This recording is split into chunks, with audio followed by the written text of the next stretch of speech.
Yeah. So, what I find so fascinating about dog body language is that the same thing, the exact same thing, can mean two entirely different things. So, you know, I was saying that when they get a piloerection, the hair raises on the back of their neck.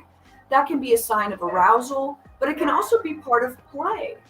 It can be a sign of reactivity and certain problems that may occur, but it can also be a sign of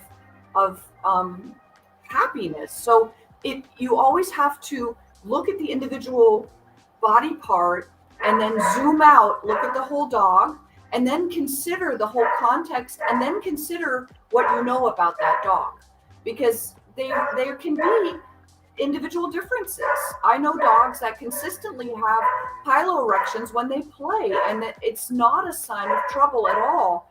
Although, you know, if you don't know that dog, it wouldn't be irresponsible to consider that it's a problem. Another, of course, much more famous example is the tail wag, right?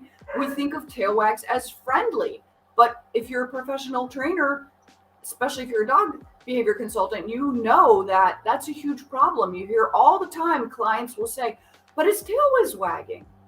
And what I love to do is to like video the dog from the front so the dog parent can see a completely different angle, and they'll go like, oh my goodness, that's not friendly at all. I thought my dog was being friendly. And no, it's an agitated tail wag. That dog is actually, displaying stress.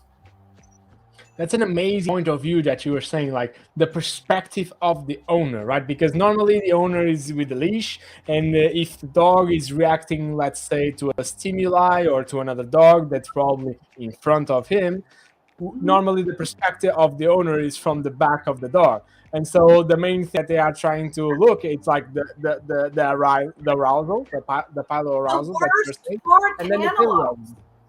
Sorry? They have the worst perspective. Exactly, yeah, because they don't see the face of the dog. Good job. They really can't.